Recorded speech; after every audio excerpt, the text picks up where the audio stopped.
आप सबके साथ मैं हूं प्रियंका और बुलेटिन की शुरुआत इस वक्त की सबसे बड़ी खबर से करते हुए 21 जिलों को पीकेसी ईआरसीपी परियोजना का लाभ मिलेगा। यह बड़ी सूचना और अच्छी खबर सभी के लिए। राजस्थान के कुल 21 जिले इस योजना से लाभान्वित होंगे। पहले सिर्फ 13 जिलों को ही इससे फायदा मिल रहा था। 21 जिलों के लोगों के लिए यह परियोजना अब तैयार की जा रही है। देश में नदियों को जोड़ने का बेहतर प्रोजेक्ट बनाया जा रहा है। केंद्रीय जल शक्ति मंत्री गजेंद्र सिंह शेखावत ने यह बड़ी जानकारी साझा की है। तो पीकेसी ईआरसीपी परियोजना से जुड़ी इस वक्त की सबसे बड़ी और अच्छी खबर आपको बता रहे हैं, जहां पर पहले सिर्फ 13 जिलों तक इस योजना का फायदा पहुंच रहा था, जो अब बढ़कर 21 जिलों तक कर दिया गया है। यानी कि अब पानी जो है वो 21 जिलों तक पहुंचाया जाएगा।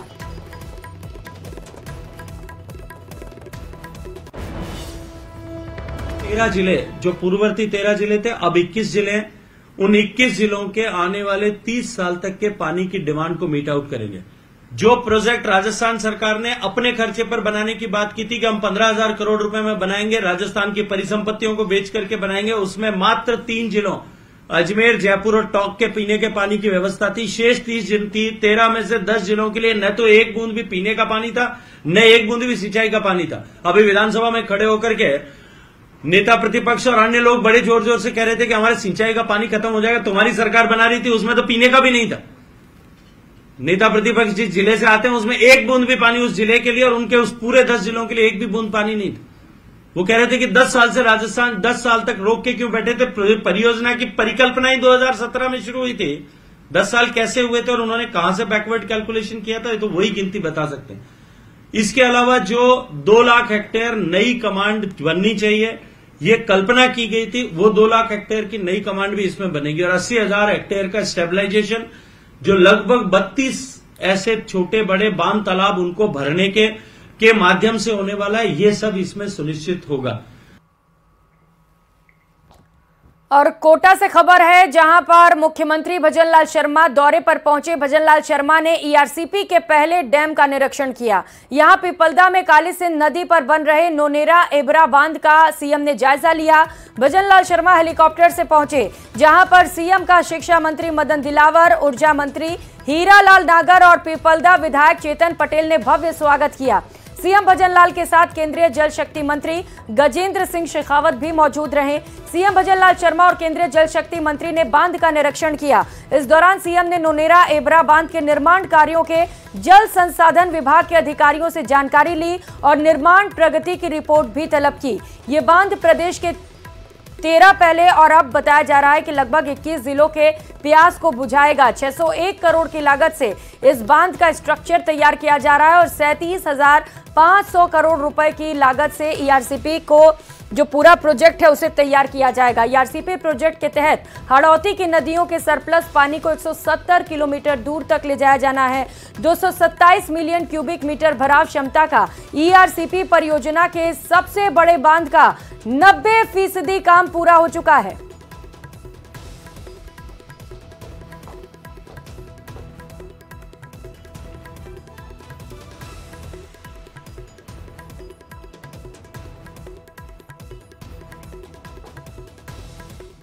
और बड़ी खबर बाड़मेर से है, जहां पर पीजी कॉलेज में कोहराम मच गया। कॉलेज के बाहर छात्रों ने जमकर हंगामा किया। कॉलेज के कार्यक्रम में पहुंचे मंत्री के बिश्नोई ने छात्रों से समझाइश की। मंत्री ने प्रदर्शन कर रहे छात्रों से वार्ता की। वार्ता के बाद वो कार्यक्रम के लिए आगे बढ़े। मंत्री के बिश्नोई ने आश्वासन भी दिया है कि आपके साथ न्याय किया जाएगा। के बिश्नोई ने जब आश्वासन दिया, उसके बाद जाकर छात्रों का गुस्सा शांत हुआ। तस्वीरें आपको दिखा रहे हैं पीजी कॉलेज के ठीक बाहर से। ये तस्वीरें जहां पर अपनी मांगों को लेकर छात्रों ने जमकर हंगामा किया। यहां पर पुलिस को भी चोटें आई हैं, जैसा कि तस्वीरों में आप देख पा रहे हैं। पुलिस ने संभल कर वहां पर मोर्चा संभाला और साथ ही साथ जब यहां पर मंत्री के बिश्नोई पहुंचे तो उन्होंने भी छात्रों से बातचीत की और उसके बाद आगे के कार्यक्रम की ओर बढ़े। मंत्री ने यहां पर समझाइश करते हुए यह आश्वासन भी दिया है कि उनकी जो मांगे हैं उन्हें सुना जाएगा, छात्रों के साथ न्याय किया जाएगा, जिसके बाद छात्रों का गुस्सा शांत हो सका।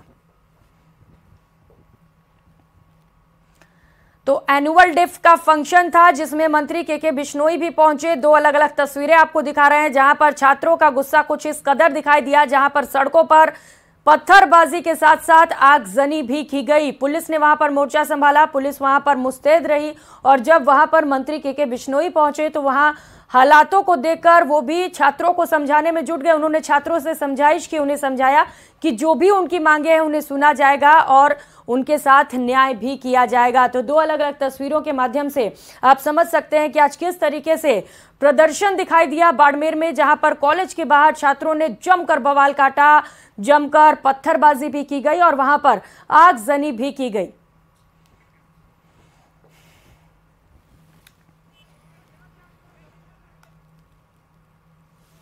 MA political science regular student हो। आज जो कार्यक्रम किया है आयोजन समिति ने, आदरणीय विधायिका बहन प्रियंका जी का जो प्रोटोकॉल होता है उसकी अनदेखी की गई है। मेरा नाम रायचंद चौधरी, एनएसवाई जिलाध्यक्ष बाड़मेर हूं मैं। हमारे कॉलेज में आज वार्षिक उत्सव बड़ी खुशी की बात है, लेकिन इस प्रोग्राम को करने का तरीका और जो आयोजन कमेटी जो अपनी मनमानी कर रही उसके खिलाफ विरोध प्रदर्शन है। इसके अंदर एक हमारे माननीय मंत्री जी आ रहे हैं और एक विधायक साहब आ रहे हैं, वो प्रोटोकॉल के तहत है, कोई दिक्कत नहीं। एक विशेष एबीवीपी संगठन के लोगों को बुलाया जा रहा है, विशेष संगठन को यहाँ पे बुलाया जा रहा है और हमारी यहाँ की लोकल विधायिका श्रीमान प्रियंका जी चौधरी, अगर उनको दरकिनार करके एक आप विशेष संगठन के लोगों को बुला रहे हो और हमारे मैडम जो यहाँ के विधायक है जनप्रतिनिधि उन्हें आप नहीं बुला रहे हो। सहयोगी प्रेमदान हमारे साथ जुड़ चुके। प्रेमदान, काफी गुस्सा छात्रों में, कह रहे हैं कि विधायक को भी बुलाना चाहिए था। अभी मामला शांत है क्या? देखिए, अभी भी मामला शांत नहीं है। कार्यक्रम कॉलेज के अंदर चल रहा है, मंत्री अंदर जो अपना है उद्बोधन दे रहे हैं, उसके बाद में कॉलेज के अब गेट के बाहर यहाँ पर कॉलेज के अंदर प्रवेश कर चुके हैं और जो प्रिंसिपल का रूम है उसके बाहर यहाँ पर भारी संख्या में जो छात्र है वो आकर के बैठ चुके हैं और उनकी मांग है कि हमारे की जाए। इसमें जिस छात्र के सर पे चोट लगी थी उसके पिताजी भी यहाँ पर पहुंच चुके हैं। उन्होंने कहा कि हमारे छात्रों की ऐसी क्या गलती थी जिसके लिए लाठीचार्ज करना पड़ा और उसके सर में गंभीर चोट आई है। तो ऐसे में कह सकते हैं कि स्थिति अभी भी तनावपूर्ण बनी हुई है। यहाँ पर दो अतिरिक्त पुलिस अधीक्षक तैनात है, तहसीलदार तैनात है, एसडीएम यहाँ पर पहुंचे हैं, भारी पुलिस बल जो है वो यहाँ पर तैनात किया गया है, आरएसी है उसको तैनात किया गया है। हालांकि समझाइश अभी भी जारी है, लेकिन फिलहाल मामला शांत होता हुआ नजर नहीं आ रहा है, क्योंकि अब जहां ये पर बैठे हैं इसके बाद में यहाँ से नेताओं का काफिला बाहर निकलेगा तो उसके बीच रास्ते के अंदर ये लोग बैठे हैं। तो ऐसे में स्थिति एक बार फिर तनावपूर्ण बन सकती है, लेकिन वार्ता के लिए पुलिस और प्रशासन जुटी हुई है ताकि छात्रों के साथ में वार्ता हो और ये मामला शांतिपूर्ण निपट जाए। जी, जरूरी है मामला शांतिपूर्ण तरीके से निपट जाए प्रेमदान, क्योंकि प्रदर्शन करना अधिकार है, लेकिन इस तरीके से नहीं कि पथराव और आगजनी की जा रही है जहां पर कुछ पुलिस कर्मियों को भी चोटें आए। आप नजर बनाए रखिएगा। बहुत शुक्रिया फिलहाल आपका। और विधानसभा चुनाव में जीत के बाद अब बीजेपी का फोकस लोकसभा चुनाव पर है। ऐसे में गांव चलो अभियान की शुरुआत होने जा रही है, जिस पर बीजेपी कोर कमेटी की पहली बैठक चर्चा की गई।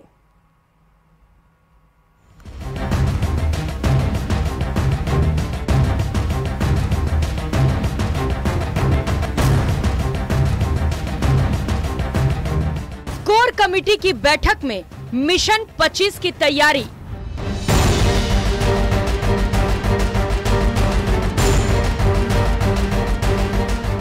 लोकसभा और राज्यसभा चुनाव की रणनीति पर मंथन।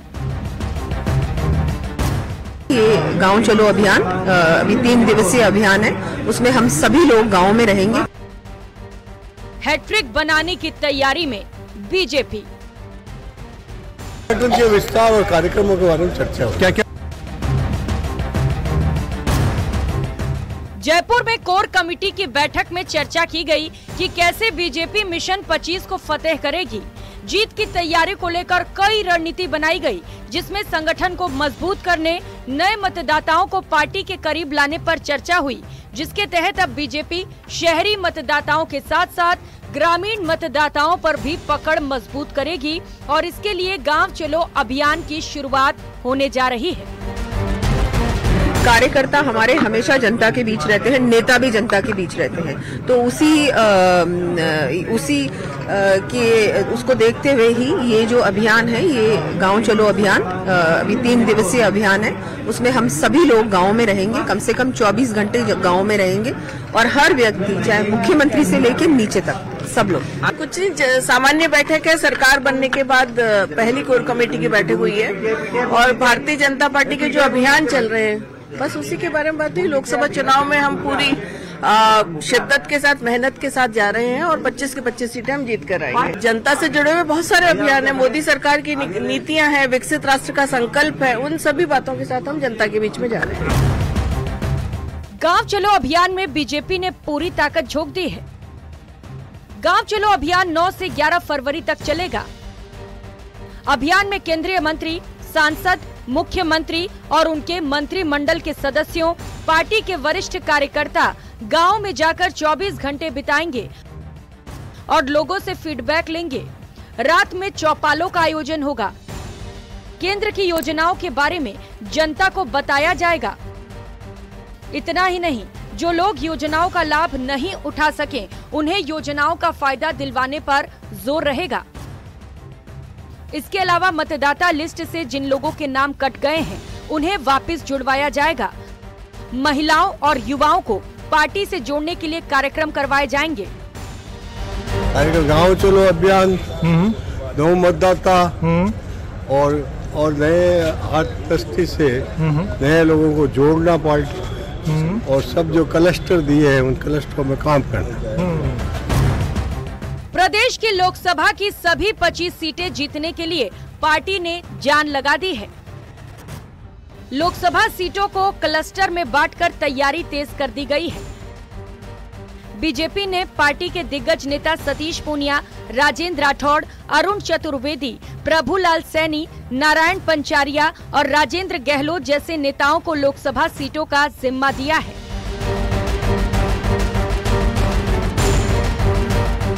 पार्टी कार्यालय में कोर कमेटी की बैठक में वसुंधरा राजे भी आई। पार्टी में एकजुटता का संदेश देने के लिए लंच डिप्लोमेसी भी हुई। मिशन 2024 पर फोकस करने का आह्वान किया गया। भगवान राम के मंदिर की भव्य प्राण प्रतिष्ठा, मोदी की गारंटी और विकसित भारत संकल्प यात्रा, ये ऐसी बातें हैं जिनके दम पर बीजेपी एक बार फिर से मिशन 25 को पूरा करना चाहती है। मगर उसे थोड़ा सा डर भी है कि विधानसभा चुनाव में जिन सीटों पर पार्टी का प्रदर्शन ठीक नहीं रहा, वहां पर कांग्रेस उसका खेल बिगाड़ सकती है। इसलिए बहुत ही सोच समझकर पार्टी रणनीति बना रही है ताकि मिशन 25 पूरा हो जाए और एक बार फिर से नरेंद्र मोदी देश के प्रधानमंत्री बन जाएं। कैमरा पर्सन दिलीप चेची के साथ बाबूलाल धायल, न्यूज़ 18 जयपुर। और क्या संवाद से निकलेगा विनिंग प्लान? क्योंकि लोकसभा चुनाव को लेकर आज कांग्रेस ने भी नागौर में संवाद कार्यक्रम का आयोजन किया, लेकिन इस कार्यक्रम में बारिश ने कांग्रेस के लिए बड़ी मुसीबत पैदा कर दी। हालत ये हुई कि जिन कुर्सियों पर कांग्रेस के कार्यकर्ता बैठे थे, उन कुर्सियों को ही कार्यकर्ताओं ने अपने सिर पर उठा लिया और सिर पर कुर्सियां उठाकर बारिश से अपना बचाव किया। बारिश तेज होने पर कार्यक्रम को जल्द खत्म करना पड़ गया। संवाद कार्यक्रम के बाद गोविंद सिंह डोटासरा मीडिया से रूबरू हुए। इस दौरान उन्होंने बीजेपी पर जमकर निशाना साधा और लोकसभा चुनाव को लेकर कांग्रेस की रणनीति के बारे में जानकारी दी। उन्होंने बताया कि कांग्रेस टिकट के लिए रायशुमारी कर रही है और योग्य को ही टिकट दिया जाएगा। से बात कर रहे हैं, कार्यकर्ताओं से बात कर रहे हैं और जनता इसको अप्रिशिएट भी कर रही है और जनता ये कह रही है कि हाँ, अब की बार लोकसभा में हम चेंज करेंगे और बहुत अच्छे बहुमत के साथ में कांग्रेस को जाएंगे। आदरणीय टीकाराम जूली साहब ने जिस प्रकार से विधानसभा में नेता प्रतिपक्ष ने धोने का काम किया है सत्ता पक्ष को, इनके पास एक जवाब नहीं था। इनके 1 घंटे 5 मिनट के भाषण में वो एक बार नहीं टोक सके। इससे बड़ी क्या शर्म की बात होगी उनके लिए। और मुख्यमंत्री जी 2 घंटे 12 मिनट तक बोले, क्या बोले किसी के समझ में ही नहीं आया, चौपड़ पे भाषण दे रहे हैं। और सचिन पायलट के गढ़ टोंक में कांग्रेस लोकसभा चुनाव को लेकर पूरी ताकत झोंक दी गई है। जिताऊ प्रत्याशी के चयन को लेकर कांग्रेस ने पदाधिकारियों के साथ बैठक की। ये बैठक पूर्व मंत्री मुरारी लाल मीणा और पर्यवेक्षक महेश शर्मा ने ली। बैठक में प्रत्याशी को लेकर फीडबैक भी लिया गया। मुरारी लाल मीणा ने कहा कि इस बार पार्टी गंभीर है और लोकसभा चुनाव में कांग्रेस को बहुत सीटें मिलेंगी। मुरारी लाल मीणा ने बीजेपी पर निशाना साधा और कहा कि बीजेपी बदले की भावना से काम कर रही है। देश भर में ईडी की कार्रवाई का डर दिखाया जा रहा है।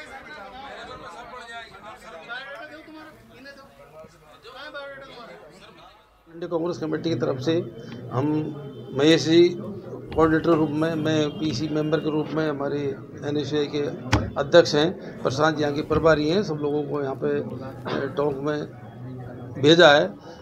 इस बार हमारी पार्टी बहुत ही गंभीर है, सिंसियर है कि ऐसे प्रत्याशी को चयन हो जो पिछली 2 बार की हमारी कांग्रेस की स्थिति रही, वो स्थिति को एकदम हम पलटें। और तो इसी के रूप में आज हमने पूरे टोंक में सबका फीडबैक, सारे हमारे पदाधिकारी हैं, जिला कांग्रेस के पदाधिकारी हैं, ब्लॉक के हैं, मंडल के हैं, उनसे सामूहिक रूप से, व्यक्तिगत रूप से फीडबैक लिया है।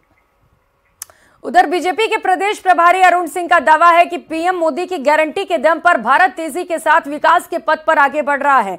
बीजेपी कार्यालय में पत्रकारों से बातचीत में अरुण सिंह ने कहा कि गरीब कल्याण योजनाओं ने देश के लोगों का जीवन बदला है। आज देश की जनता पीएम मोदी को अपना मसीहा मानती है, इसीलिए एक बार फिर से मोदी सरकार बनेगी। सुनिए क्या कुछ कहा।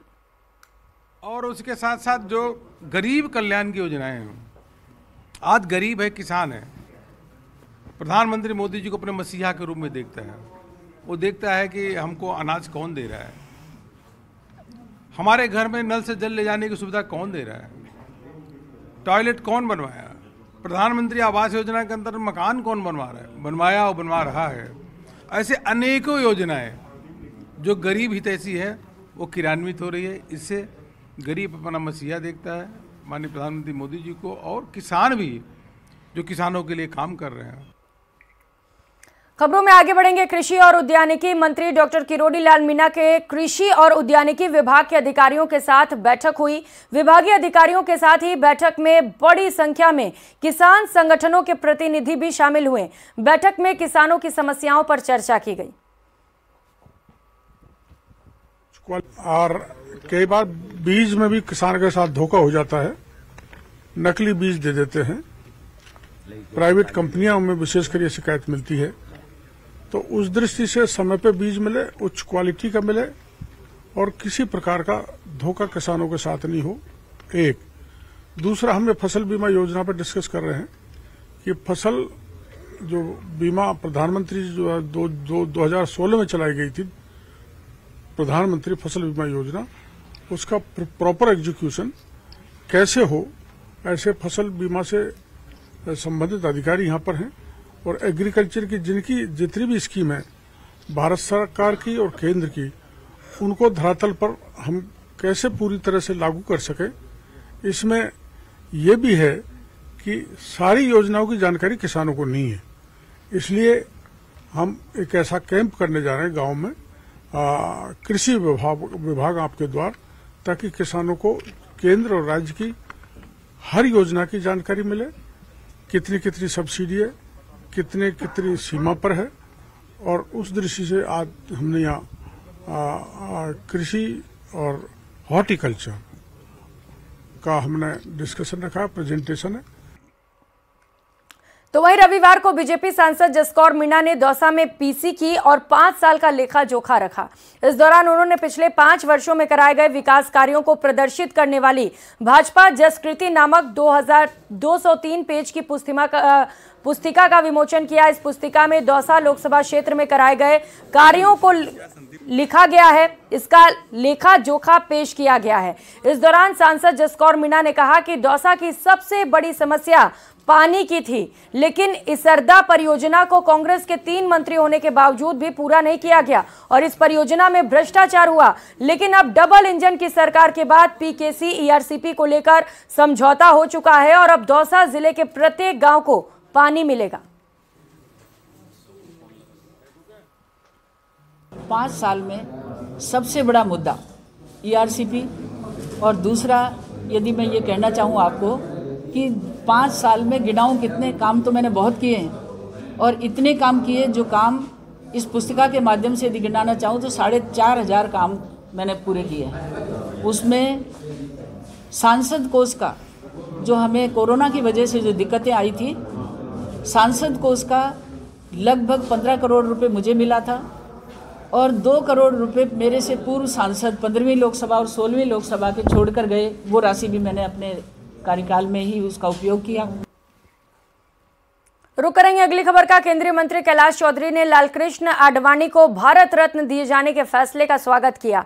चौधरी ने कहा कि आडवाणी का राम मंदिर के निर्माण में अभूतपूर्व योगदान रहा।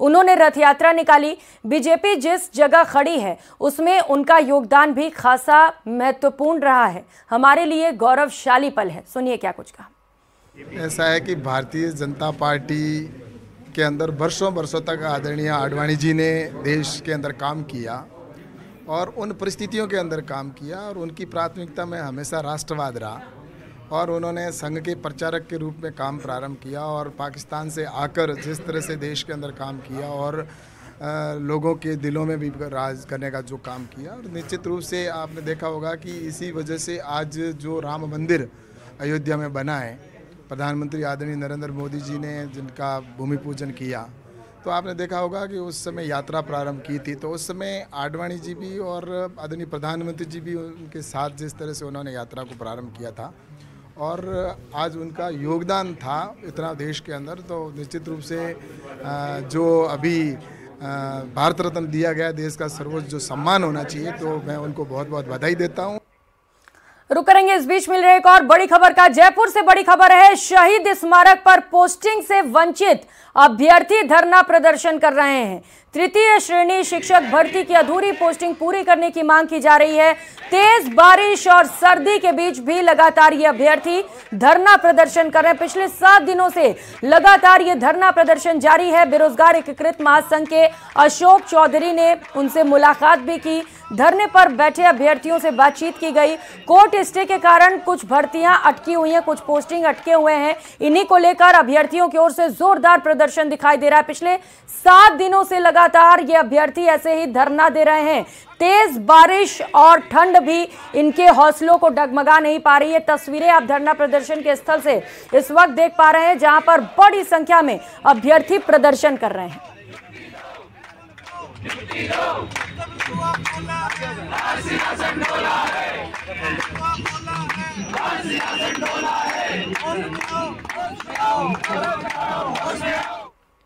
अब खबर अलवर से है, जहां पर अवैध खनन रोकने गई फॉरेस्ट टीम पर ही हमला कर दिया गया। फॉरेस्ट कर्मियों की गाड़ी को क्षतिग्रस्त किया गया।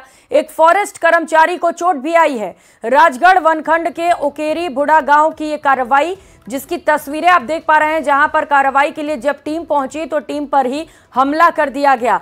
ट्रैक्टर ट्रॉली तेज गति में असंतुलित होकर खाई में जा गिरी। ट्रैक्टर चालक और उसके भाई के खिलाफ मामला दर्ज किया गया है। ट्रैक्टर चालक विजेंद्र मीणा और उसके भाई भीम सिंह के खिलाफ रैनी थाने में मामला दर्ज हुआ है। एसीएफ दीपक मीणा के नेतृत्व में कार्रवाई को अंजाम दिया गया। और बात बारा की, जहां पर बदमाश बेखौफ हैं। दिन दहाड़े चेन स्नेचिंग की वारदात को अंजाम दिया गया। बाइक सवार 3 बदमाशों ने इस वारदात को अंजाम दिया, जहां पर महिला के गले से सोने की चेन छीनकर बदमाश फरार हो गए। पीड़िता ने फिलहाल इसे लेकर थाने में मामला दर्ज करवाया है। अस्पताल रोड पर श्री जी टेलीकॉम के सामने की घटना है, जिसकी तस्वीरें इस वक्त आप देख पा रहे हैं। पहली तस्वीर जब पीड़िता थाने पहुंची, उसने मामला दर्ज कराया। वहीं दूसरी तस्वीर वो सीसीटीवी फुटेज आपको दिखा रहा है, जहां पर बिना चेहरे को ढके 3 बदमाश चेन स्नेचिंग की वारदात को अंजाम देते हुए नजर आ रहे हैं। ये बॉक्स के अंदर आप उन बदमाशों को देख पा रहे हैं जिन्हें पकड़ने के लिए पुलिस कोशिश कर रही है।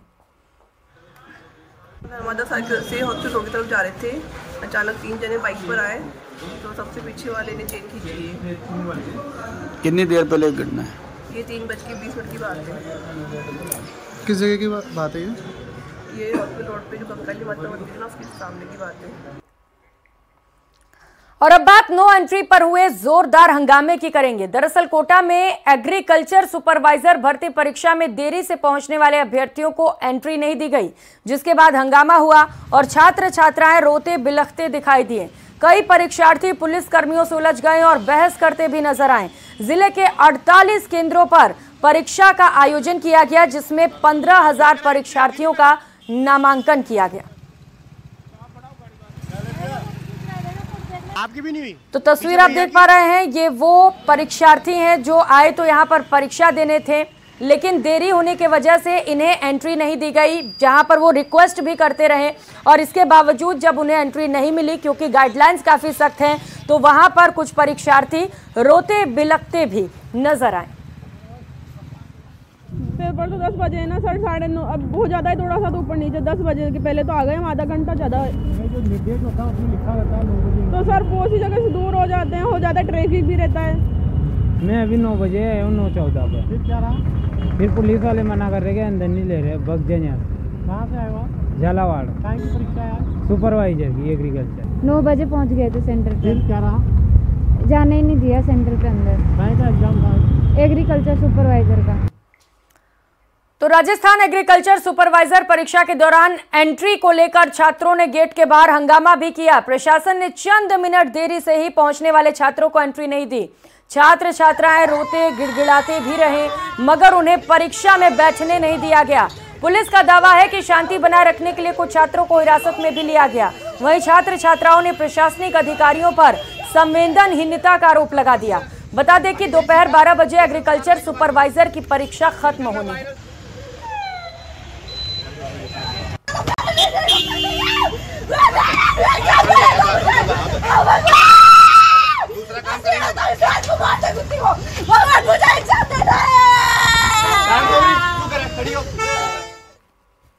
से आई और हमारा एग्रीकल्चर सुपरवाइजर का पेपर था, 9:02 पे आ गए, फिर भी हमें एंट्री नहीं दी। बोला 5 मिनट गेट के बाहर रुको, दे देंगे अंदर, फिर भी नहीं दी हमें। लग जाएगी सर, इतना तो उम्मीद थी, हमने घर पे तैयारी की है, कोचिंग भी गए, इतने पैसे नहीं थे कोचिंग के, फिर भी हमने घर पे तैयारी की। इसी से उम्मीद लगा के बैठे थे 12वीं तक कि एग्रीकल्चर सुपरवाइजर का फॉर्म भरेंगे। बन रहे अंडरपास को लेकर ग्रामीणों का गुस्सा फूट पड़ा। इन ग्रामीणों ने चौ मोहल्ला कस्बे के झंडा चौक पर इकट्ठा होकर जाम लगा दिया और जमकर नारेबाजी कर प्रदर्शन किया। इन प्रदर्शनकारियों ने अंडरब्रिज को तय मापदंडों के आधार पर बनाने की मांग की। इन लोगों ने रेलवे स्टेशन मास्टर और एसडीएम को ज्ञापन भी सौंपा। ग्रामीणों ने चेतावनी दी कि यदि इन समस्याओं पर ध्यान नहीं दिया गया तो नगर वासियों द्वारा धरना प्रदर्शन और आंदोलन भी किया जाएगा। रेलवे के ठेकेदारों से बात हुई, अधिकारियों से बात हुई, ये है रेलवे के ठेकेदारों से बात हुई, अधिकारियों से बात हुई, उनको टीन शेड लगाकर कवर किया जाए जिससे बरसात का पानी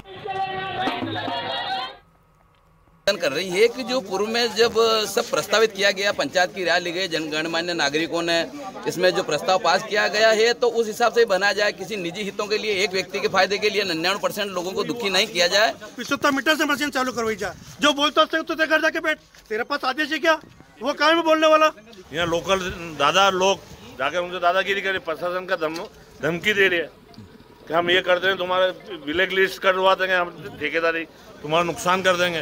नगर हित संघर्ष समिति के 22 सदस्य हैं पहले से है और इसको अंडरपास के हिसाब से हम लोग एसडीएम साहब को ज्ञापन देने के लिए आए हैं। रेलवे अधिकारियों को भी इससे अवगत करा दिया गया है।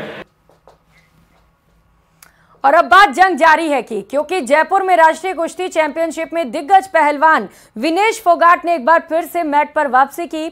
अपने शुरुआती 3 राउंड में विनेश ने जीत भी दर्ज की। आज प्रतियोगिता में महिलाओं के कुश्ती मुकाबले हुए। इस दौरान पहलवान साक्षी मलिक ने एक बार फिर से बृजभूषण शरण सिंह से जुड़े लोगों पर निशाना भी साधा।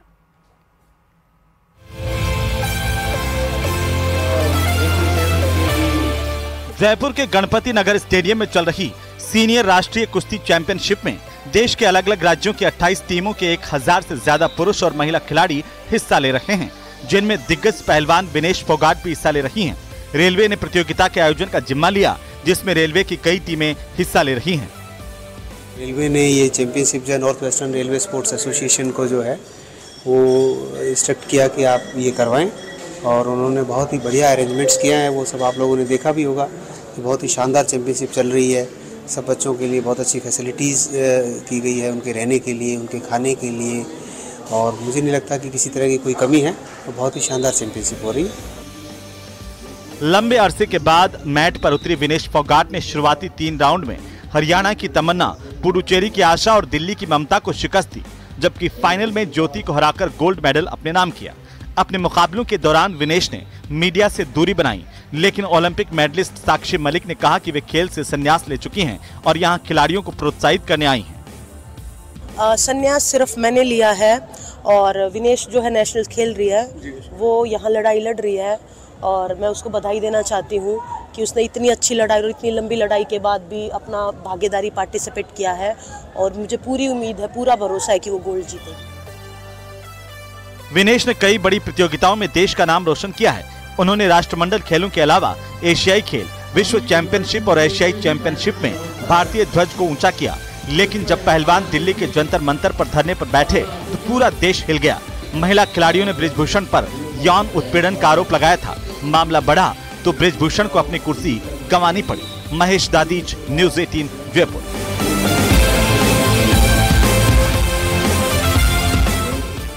किसी ने सच ही कहा है कि अगर कुछ करने का जुनून हो तो उम्र भी राह का रोड़ा नहीं बनती। इसकी जीती जागती मिसाल है हैदराबाद के तेलंगाना की 50 साल की महिला तैराक श्यामला, जिन्होंने सर्दी के मौसम में 6 घंटे तक लगातार 16 किलोमीटर की तैराकी की। देखिए।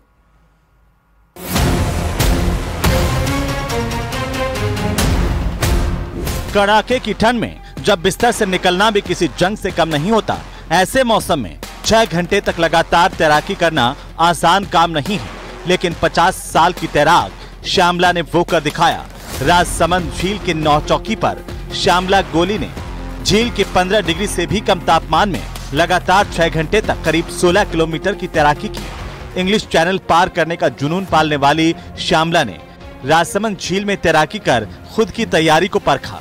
50 साल की श्यामला हैदराबाद की रहने वाली है।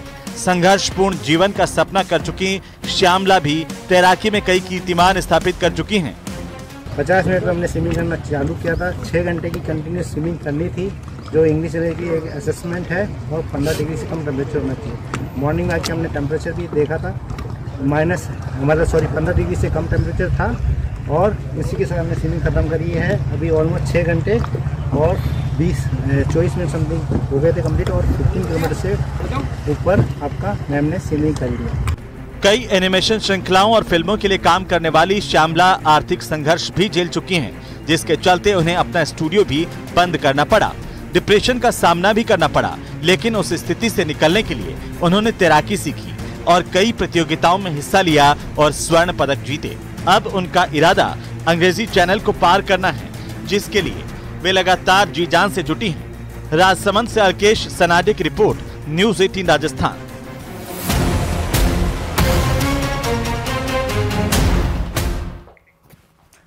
अगली खबर कोटा से है। महावीर नगर की एक कर्जदार महिला ने बैंक कर्मियों और पुलिस कर्मियों की धमकी से परेशान होकर प्रशासन से इच्छा मृत्यु की मांग की है। पीड़ित महिला ने कहा कि बैंक कर्मियों और पुलिस कर्मियों की धमकी के चलते उसकी 2 नाबालिग बेटियां दहशत में हैं और हर वक्त डरी सहमी रहती हैं। पीड़िता नीरू सोलंकी ने एसपी और कलेक्टर से न्याय दिलवाने की मांग की है।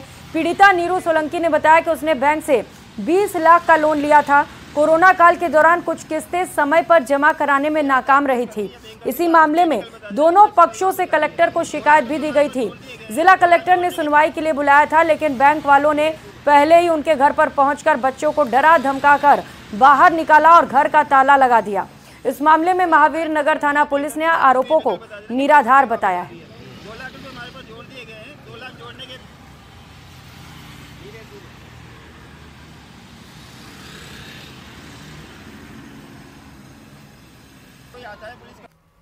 वो कुंडी को खोला तो मेरी गुड़िया के हाथ में भी लगी और झटकार के एकदम से गेट खोल के सारे अंदर आ गए, जिसमें पुलिस वाले भी सारे थे और बैंक वाले भी सारे थे। तो मेरी बच्ची को एकदम से तेज है ना अस्थमा अटैक आने लग गया, वो एकदम चीखने रोने लगी। तो उसने कहा मुझे पंप चाहिए, तो उसको पंप भी नहीं लाने दिया, जिसमें पुलिस भी शामिल थी और पुलिस का वो बैंक वाले भी, किसी ने पंप तक नहीं लाने दिया। बच्चों को इतना ज़्यादा हताश और परेशान किया गया। जो आने वाला भविष्य है, अगर उनके साथ इस तरीके से हो रहा है तो फिर हमें जीने का, हम नहीं इस शहर में रहना चाहते। मैं तो सीधे ये कहती हूँ, कलेक्टर साहब से भी कहना चाहती हूँ कि मुझे आत्महत्या करने की परमिशन दी जाए मेरे परिवार के साथ। मैं जिंदा नहीं रहना चाहती अगर इस तरीके की हमारी सुरक्षा है तो। पानी की किल्लत से बेहद परेशान हैं। आलम यह है कि लोग 5 राज्यों के बीच 1994 में हुए यमुना जल समझौते की दुहाई दे रहे हैं और पानी की आपूर्ति की मांग को लेकर किसान धरने पर बैठ गए हैं।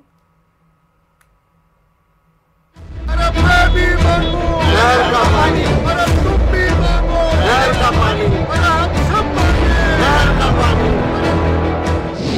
पानी के लिए किसानों का प्रदर्शन, यमुना जल समझौते को लागू करने की मांग। 1994 से इंतजार कर रहे हैं किसान।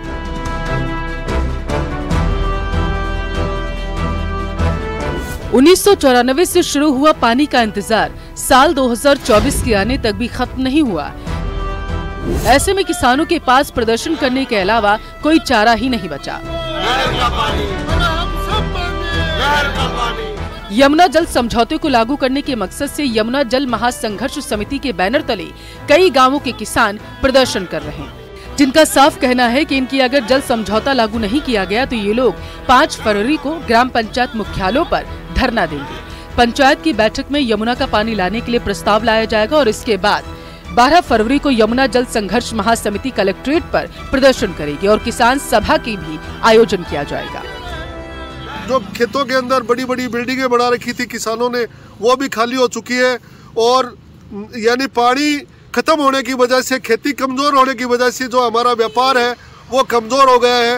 मजदूर वर्ग को मजदूरी नहीं मिल रही है, तो व्यापक जनता है वो पानी की वजह से प्रभावित है। और हम सरकारों से मांग करते हैं, केंद्र सरकार से मांग करते हैं, हरियाणा सरकार से मांग करते हैं, राजस्थान की भजनलाल सरकार से मांग करते हैं कि झुंझुनू जिले को जल्दी से जल्दी यमुना जल का जो पानी है वो उपलब्ध करवाया जाए। साल 1994 में 5 राज्यों के बीच यमुना जल समझौता हुआ, जिसमें हिमाचल, हरियाणा, राजस्थान, यूपी और दिल्ली शामिल था। समझौते के मुताबिक राजस्थान के झुंझुनू और चुरू जिले के राजगढ़ और भरतपुर जिले के 1.19 बिलियन क्यूबिक मीटर पानी हथनी कुंड और ओखला बैराज से मिलना तय हुआ था। जानकारी के मुताबिक जिसके बाद भरतपुर को ओखला बैराज से पानी मिल गया, मगर झुंझुनू और चुरू के राजगढ़ ब्लॉक को 30 साल से हथनी कुंड बैराज के ताजेवाला हेड से पानी मिलने का इंतजार है। तो यमुना जल का तो ऑलरेडी एमओयू हो चुका है, प्रोजेक्ट रिपोर्ट भी बन चुकी है। केवल पिछले 4 साल से टेक्निकल अप्रूवल और हरियाणा से एमओयू के पेटे ये रुका हुआ है। तो हम ये मांग करते हैं कि जिस तरीके से ईआरसीपी में त्वरितता दिखाई गई, राजनीतिक दबाव कह लीजिए किसी भी कारण से, उसी तरीके से यहाँ झुंझुनू और चूरू के आमजन की तकलीफ को देखते हुए, राजनीतिक विरोधाभासों को या राजनीतिक किसी भी तरह के रुकावट को दूर करते हुए सबसे पहले तो सेंट्रल वाटर कमीशन, केंद्रीय जल आयोग इस प्रोजेक्ट रिपोर्ट को टेक्निकली अप्रूव करे और टेक्निकल अप्रूवल होते ही हरियाणा से एमओयू हो, जिस तरीके से राजस्थान और मध्य प्रदेश के बीच में ईआरसीपी के मामले में हुआ है। ईआरसीपी के बाद अब झुंझुनू के किसानों की आस जगने लगी। ताजेवाला हेड से मिलने वाले पानी का 70% हिस्सा झुंझुनू को और 30% सिंचाई का चूरू के राजगढ़ ब्लॉक को मिलना है।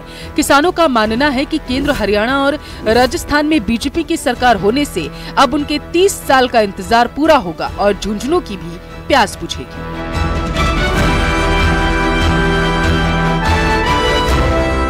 झुंझुनू जिले के 8 जोन हैं वो डार्क जोन में जा चुके हैं और लोगों को पानी की उम्मीद है वो अब यमुना से है। अब देखना ये होगा कि यहाँ के लोगों की यमुना के पानी को लेकर हसरत कब पूरी होती है। करसन सिंह शेखावत, न्यूज़ 18 राजस्थान, झुंझुनू। इस बुलेटिन में फिलहाल इतना ही। खबरों का सिलसिला लगातार जारी है, आप देखते रहिए न्यूज़ 18 राजस्थान। नमस्कार।